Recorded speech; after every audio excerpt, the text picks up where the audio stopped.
starting with the great name of Allah who is omniscient, omnipotent and omnipresent. Assalamu alaikum. My name is Ariba Kifayat from class first year in Luminance Educational Institute. आज मेरा topic है hybridisation. Valence bond theory के मुताबिक सिर्फ वो orbitals bond formation में हिस्सा लेते हैं जो हाफ फिल्ड हो, लेकिन कुछ ऐसे मॉलिक्यूल्स हैं जो अपने हाफ फिल्ड ऑर्बिटल से ज्यादा बॉन्ड्स बनाते हैं, जैसे कार्बन।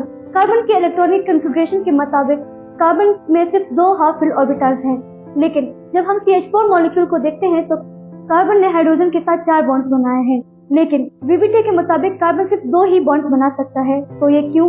अब इस फिनोमेना को एक्सप्लेन किया है पॉलिंग और साल्टर ने, जिसे हाइब्रिडाइजेशन कहते हैं। हाइब्रिडाइजेशन की डिफिनेशन है mixing of orbitals with different energy and shape to give a set of orbitals having same energy and shape. Hybridization जो है वो हमारे पास मॉलिक्यूल की एक नई ओरिएंटेशन और शेप को प्रोड्यूस करता है। हाइब्रिडाइजेशन की 3 किस्में हैं: sp3 hybridization, sp2 hybridization and sp hybridization. Number 1, sp3 hybridization. sp3 hybridization की डिफिनेशन है mixing of 1s and 3p orbitals to give a new set of sp3 hybrid orbitals is called sp3 hybridization। sp3 hybridization में हमारे पास 1s orbital और 3p orbitals शामिल होते हैं।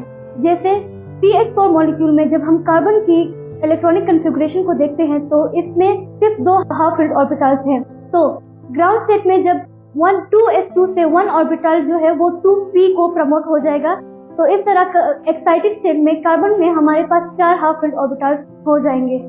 2s2 से 1 electron जो है वो p में प्रमोट हो जाएगा। इस तरह हमारे पास कार्बन में 4 हाफ फिल्ड इलेक्ट्रॉन्स हो जाएंगे। इस तरह फिर ये 1s और 3p ऑर्बिटल्स जो है वो हमारे पास मिक्स हो जाएंगे और हमारे पास CH4 मॉलिक्यूल आ जाएगा।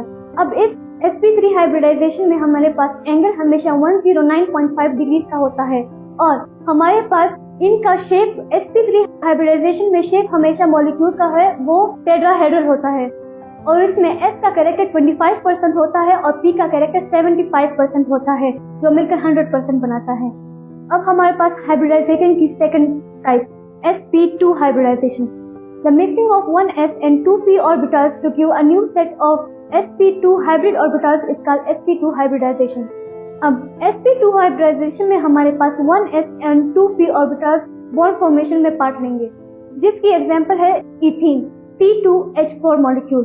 अब C2 and H4 मॉलिक्यूल में हमारे पास कार्बन के ग्राउंड स्टेट से 2s2 से 1 इलेक्ट्रॉन 2p में प्रमोट हो जाएगा। तो इस तरह हमारे पास कार्बन में 4 हाफ फिल्ड ऑर्बिटल्स आ जाएंगे।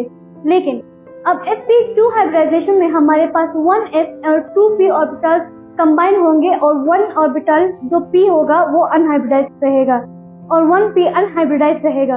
अब sp2 मॉलिक्यूल में हमारे पास स्ट्रक्चर हमेशा प्लेनर होगा और बॉन्ड में हमारे पास एंगल हमेशा 120 डिग्री का होगा और इस sp2 हाइब्रिडाइजेशन में हमारे पास s का कैरेक्टर 33.33% है, जबकि p का कैरेक्टर जो है वो 66.67% होगा। अब C2H4 में जो हमारे पास 1 अनहाइब्रिड जो p है, अनहाइब्रिड p ऑर्बिटल की वजह से हमारे पास कार्बन एटम में डबल बॉन्ड बनेगा। इस हाइब्रिडाइजेशन को हम sp2 हाइब्रिडाइजेशन कहते हैं।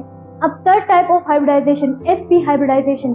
The mixing of 1s and 1p orbitals to give equal set of sp hybrid orbitals is called sp hybridization।